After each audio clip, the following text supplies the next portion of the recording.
Hi guys, இது உங்க anime Paradise. நம்ம இப்போ என்ன பண்ண போறோம்னா அனிமே ரெக்கமெண்டேஷன்ங்கிற ஒரு புது கான்செப்டை நம்ம ஒரு வீடியோவா போட போறோம். இது யூஸ்வலான அனிமே ரெக்கமெண்டேஷன் வீடியோ மாதிரி இருக்காது. இந்த ஸ்டார்டர் பேக்ஸுக்குன்னு புதுசா நம்ம ரெக்கமெண்ட் பண்ண போறோம். யூஸ்வலா அந்த டெத் நோட், அது ஏஓடி அது மாதிரி நம்ம ரெக்கமெண்ட் பண்ண போறதில்ல. கொஞ்சம் வித்தியாசமா புது புது அனிமேஷா ஸ்டார்டர்ஸ்க்கு ரெக்கமெண்ட் பண்ணி அவங்க எப்படி அனிமே பத்தி என்கேஜ் ஆறாங்களோ அது மாதிரியான அனிமேஸ் நம்மலாம் கொஞ்சம் எடுத்து வச்சிருக்கோம். அதை இந்த வீடியோல அதோட பிளாட்டையும் அதை பத்தி கொஞ்சம் நம்ம பாட்காஸ்ட் மாதிரி டிஸ்கஸ் பண்ணி உங்களுக்கு தெளிவா சொல்லுவோம். இந்த வீடியோல நம்ம கூட 2 பேர் இணைஞ்சிருக்காங்க. Hi guys. ஓகே, ஸோ நான் ஃபர்ஸ்ட் ஒரு அனிமேவோட ரெக்கமெண்ட் பண்ணுறது என்னன்னா லிக்கோரஸ் ரீகாயில். இது 2022 ஒரு 13 எபிசோடோட ரிலீஸ் ஆன ஒரு அனிமே தான். ஆக்சுவலி இந்த அனிமேவோட பேசிக் கான்செப்ட் என்னன்னா, ஒரு 2 ஃபீமேல் எம்சி உங்களுக்கு கொடுப்பாங்க. இந்த 2 ஃபீமேல் எம்சியும் ஒரு சீக்ரெட் ஏஜென்ட்ஸ் மாதிரி. அந்த ஜப்பான் டோக்கியோல ஒரு சீக்ரெட் ஆர்கனைசேஷன் இருக்கும். அந்த ஃபுல்லாக ஃபீமேல்ஸ் தான் இருப்பாங்க.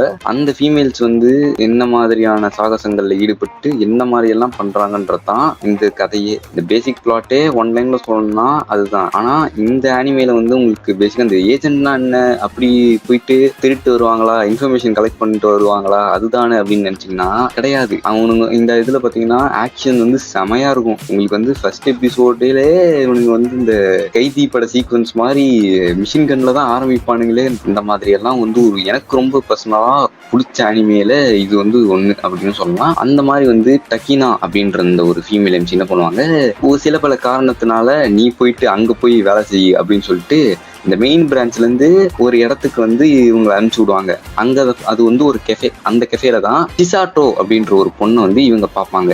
அந்த சிசாட்டோன்றதுதான் நம்மளோட இன்னொரு ஃபீமேல் லீடு. ஸோ இவங்க 2 பேரும் சேர்ந்து என்னென்னலாம் பண்றாங்க அப்படின்றதான் அந்த கதையே. ஒரு கன்ஸ்லிங்கரையும் ஏஜென்ட்டையும் சேர்த்து விட்ட மாதிரி ஒரு கதையாக இருக்கும். இது நீங்க ஒரு 1 நைட்ல உட்காந்து பிஞ்சு பண்ணாலே முடிக்கிற மாதிரி இருக்கும். ரொம்ப சூப்பரான ஒரு அனிமேன்னு. பிடிச்சிருந்துச்சுன்னா சொல்லுங்க, பிடிக்கலனாலும் தெரிவிங்க. அது மட்டும் இல்லாமல் இதுல பாத்தீங்கன்னா நிறைய ஆக்ஷன் எலமெண்ட்ஸும் இருக்குன்றதுக்கு ஏற்ற மாதிரி இதுல ஒரு மெயின் எலமெண்ட்டே இருக்கு. அதாவது எல்லாருமே கன்ஸ் யூஸ் பண்ணுவாங்க, ரியல் புல்லட்ஸ் யூஸ் பண்ணுவாங்க. ஆனா இந்த சிசாட்டோ அப்படின்ற இந்த பொண்ணு மட்டும் ரப்பர் புல்லட்ஸ் யூஸ் பண்ணும். ரப்பர் புல்லட்ஸ் யூஸ் பண்ணாலும் என்னப்பா இது ரப்பர் புல்லட்ஸ் யூஸ் பண்ணுது அப்படின்னு நீங்க நினைச்சீங்கன்னா, அப்ப கூட அது இஞ்சி சிறு தட்டாம சண்டை போடுங்க. அந்த அளவுக்கு ஒரு ஸ்கில்டான ஆளா இருப்பாங்க. அதோட ஸ்கில் காரணமாக தான் அது ரப்பர் புல்லட்ஸே யூஸ் பண்ணும் அப்படின்ற மாதிரி சொல்லியிருப்பாங்க. அது பேசிக்கலி கொல்றது அவாய்ட் பண்ற மாதிரி இந்த ஒரு பொண்ணு மட்டும் தான் காமிச்சிருப்பாங்க. அந்த மாதிரி பாத்தீங்கன்னா ஹேக்கர்ஸ் காமிப்பாங்க. அதுவும் மஜிமான்ட்டு ஒரு வில்லன்லாம் காமிப்பாங்க. இந்த வில்லன்லாம் உண்மையிலே தரமா இருக்கும். எனக்கு இந்த இதெல்லாம் முடிக்கும் போது அந்த 13வது எபிசோட்லாம் சரியான ஒரு உட்காந்து பார்த்துக்கிட்டு இருந்தேன் அப்படின்னு சொல்லலாம். இது வரைக்கும் செகண்ட் சீசனுக்கு நான் வெயிட் பண்ணிட்டு இருக்கேன். அது வரும்போது வரட்டும். ஆனால் நீங்கள் இந்த ஃபர்ஸ்ட் சீசன் தவறாமல் பார்த்துருங்க. ஏன்னா அது அவ்வளோ ஒரு நல்ல அனிமே. இது ஒரு ஆக்ஷன் காமெடி, அது மட்டும் இல்லாமல் ஒரு நல்ல அனிமே.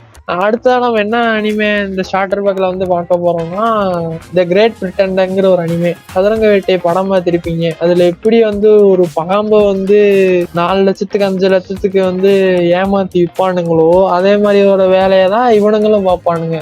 பிளாட் எப்படின்னா, லைக் ஒரு குரூப் ஆஃப் கான் ஆர்டிஸ்ட் ஒருத்தனை குரூப்பா நடிச்சு ஏமாத்தி அவங்ககிட்ட காசு கொடுங்குற மாதிரிதான் இருக்கும். அதான் ஹோல் பிளாட்டே அப்படிதான் கொஞ்சம் டிஃப்ரெண்டாவும் இருக்கும். சதுரங்க வேட்டை பார்த்திருப்பீங்க. அவங்க லோக்கலா பண்ணுவானுங்க, இதை இவங்க வேர்ல்டு வைடு பண்ணுவானுங்க. அதுதான் ஒன்லி டிஃபரன்ஸ்.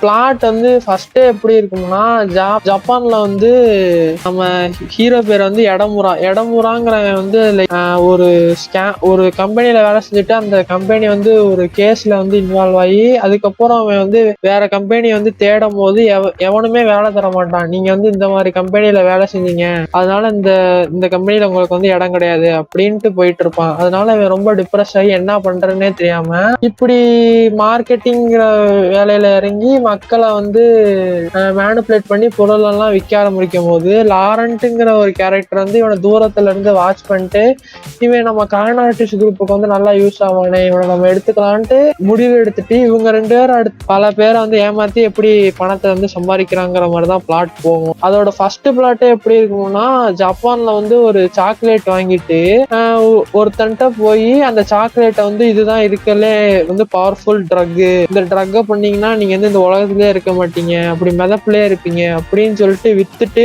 அவன்கிட்ட இருந்து கோடி கோடியா வந்து காசு அடிப்பானுங்க. அதெல்லாம் பார்க்க வந்து நல்லா இருக்கும். கண்டிப்பா நீங்க அந்த சதுரங்க வேட்டை வைப்ல வந்து ஒரு அனிமே பார்க்கணும்னு நீங்க ஆசைப்பட்டீங்கன்னா கண்டிப்பா அந்த அனிமே வந்து நீங்க செக் பண்ணி பார்க்கணும். அதாவது கேரக்டர்ஸ் வந்து நிறைய இருக்கும். அபிகேலு, ஜோன்ஸு, அதுக்கப்புறம் அந்த டோராத்தி, சிந்தியா. இந்த சிந்தியாங்கிற ஃபீமேல் கேரக்டர்லாம் வேற மாதிரி ரைட் பண்ணியிருப்பானுங்க. பார்த்துட்டு சொல்லுங்க. அனிமேஷன் வந்து யாரும் இல்ல, நம்ம விட் ஸ்டுடியோ தான். வழக்கம் போல மாஸ் பண்ணிட்டானுங்க. பார்த்துட்டு உங்க ரிவ்யூ வந்து கமெண்ட்ல சொல்லிட்டு போங்க. தேடா எந்த அணியை பார்க்க போறோம்னா ஒட்டக்கோய் லைவ் ஆடுவார் ஒட்டக்கோ அந்த அணியை தான் பார்க்க போறோம். ப்ரோ எனக்கு ரொமான்ஸ் எல்லாம் ரொம்ப பிடிக்கும் ப்ரோ. ஃபர்ஸ்ட் ஸ்டார்டிங்ல எது பார்க்கறது தெரியலனா கண்டிப்பா இதை ட்ரை பண்ணி பார்க்கலாம். ஸோ அவன் மெயின் கேரக்டர்ஸ் பார்த்தீங்கன்னா கோவர்கர்ஸ் ஒரே ஆஃபீஸ் எல்லாம் ஒர்க் பண்றாங்க. அவன் ஃபீமேல் கேரக்டர் பேர் பார்த்தீங்கன்னா நருமி. நருமி பார்த்தீங்கன்னா ஒரு ஒட்டக்கு மாதிரி தான் சொல்லலாம். அந்த ஒட்டக்கு அந்த ஒரு கியா செய்யற மாதிரி தான் சொல்லலாம். அவங்க வந்து யாருக்கும் தெரியக்கூடாது அப்படின்னு சொல்லி அவங்க மறைச்சு வச்சிருவாங்க. அதே சைட்ல ஹிரோட்டாக்கா, அவருமே வந்து ஒரு கேம் பைத்தியம், ஒரு ஒட்டக்கு தான். சரி, நம்ம நருமிக்கு வந்து ரீசெண்டாக தான் பிரேக்கப் ஆயிடுச்சு. இப்போ பிளாட் எப்படி போகுதுன்னு பார்த்தீங்கன்னா நம்ம ஹிரோட்டாக்காவும் நம்ம நருமியும் வந்து சைல்டு ஒரு ஃப்ரெண்ட்ஸு. அவன் நடந்து போகும்போது எப்போவுமே சரி ஒன்றா தான் நடந்து போவாங்க வீட்டுக்கு. இப்போ நருமி வந்து என்ன பண்ணா ஒரு நாள் இப்போ புலம்பிக்கிட்டே இருக்காங்க. இந்த மாதிரி எனக்கு பிரேக்கப் ஆச்சு, இந்த மாதிரி எனக்கு பாய் ஃப்ரெண்டே இல்லை அப்படி இப்படின்னு புலம்பிக்கிட்டே இருக்கும் போது சரி ஹிரோட்டாக்கும் நம்ம கேட்டுகிட்டே வராரு. சரி திடீர்னு நம்ம ஹிரோட்டாக்கா சடனாக வந்து நம்ம நருமிக்கு ஒரு ப்ரோபோஸ் பண்ணிடுறாரு. நீயும் ஒரு ஒட்டக்கு நானும் ஒரு ஒட்டக்கு தான், ஏன் நம்ம 2 பேரும் லவ் பண்ணலாமே அப்படின்னு கேட்டோன்னே நம்ம நருமி ஷாக் ஆயிடுறாங்க. சரி அப்படிதான் 2 பேரும் தான் இவங்க 2 பேருக்கும் ஆரம்பிக்கும், லவ் வந்து ஆரம்பிக்கும். அந்த மாதிரி தான் போகும் ஸ்டோரி ஸ்டார்டிங்ல. ஆமா ப்ரோ, சிம்பிளான ஒரு ரொமான்ஸ் ஸ்டோரி தான் ப்ரோ இது. எனக்கு ஒரு சிம்பிளான ஸ்டோரி பட் ரொமான்ஸ்ல ஒரு நல்லா வேணா நான் இதை பார்க்கலாம். கண்டிப்பா ட்ரை பண்ணலாம் ப்ரோ. அது மாதிரி அப்புறம் அந்த ஒட்டக கல்ச்சரும் பிடிச்சதுனால ட்ரை பண்ணலாம். இது மட்டும் இல்ல ப்ரோ, இன்னும் இதுல இன்னொரு கப்பல்ஸ் வராங்க. மொத்தம் 2 கப்பல்ஸ் ப்ரோ இந்த அனிமேல. அவங்களும் ஒரு ஒட்டாக்கு தான். அவங்களும் கிட்டத்தட்ட வந்து இதே மாதிரி தான். ஆனால் வந்து நீங்கள் மோஸ்ட்லி நீங்கள் அந்த அனிமையை பார்த்துட்டு இருக்கும் போது உங்களுக்கு 2வது கப்பல் தான் உங்களுக்கு ரொம்ப பிடிக்கும், ரொம்பவே அட்டாச் ஆயிரும் உங்களுக்கு. ஏன்னா அவங்க 2 பேரோட வந்து ஒரு கெமிஸ்ட்ரி வந்து ரொம்ப செமையாக காமிச்சிருப்பாங்க. ஃபீமேல் லீடோட பேர் பார்த்தீங்கன்னா கொயனாகி, இன்னொரு மெயிலோட லீடு பார்த்தீங்கன்னா கபுக்குரா. இவங்க 2 பேருமே ஒட்டக்கு தான். ஆனால் இவங்க 2 பேரோட கெமிஸ்ட்ரி வந்து நம்ம ஃபர்ஸ்ட் சொன்னோம் இல்லையா, அவங்களோட கெமிஸ்ட்ரியோட உங்களுக்கு செம்மையா இருக்கும். உங்களுக்கு இது எத்தனை எபிசோடு? 12 எபிசோடு தான் ப்ரோ. நீங்க ஒரு 12 எபிசோட்ல உனக்கு ரிலாக்ஸிங்கா பார்க்கணும். இதெல்லாம் வந்து எப்படி சொல்றது ப்ரோ, அப்படியே ஃபுல்லா பார்க்க கூடாது ப்ரோ. நீங்க ஒரு நாளைக்கு எடுத்தீங்கன்னா 4 எபிசோடு பார்த்தீங்களா, ஜாலியா ரிலாக்ஸிங்கா இருக்கும், காமெடியாகவும் இருக்கும். அதாவது நமக்கு ஒரு மாதிரி ப்ரெஷரா இருக்கும்ல ப்ரோ. இப்போ நான் டக்குன்னு ஒரு ரிலாக்ஸிங்கா இப்போ பார்க்கணும்னா இந்த மாதிரி பார்க்கலாம் ப்ரோ, ஜாலியா இருக்கும். இந்த வீடியோ வந்து இதோட முடிச்சுக்கலாம். இது வந்து ஸ்டார்டர் பேக் ரெக்கமெண்டேஷனோட பார்ட் 1. அடுத்து வந்து நிறைய பார்ட் வந்து இந்த வரிசையில கண்டிப்பா நிறைய வரும். இந்த அனிமேஸ் எல்லாம் பார்த்துட்டு கண்டிப்பா வந்து உங்க ரிவ்யூ வந்து கமெண்ட்ல சொல்லிட்டு போங்க. நல்லா இருந்துச்சா நல்லா இல்லையா, உங்க டேஸ்ட்டுக்கு ஏத்த மாதிரி இருந்துச்சான்னு சொல்லிட்டு போங்க.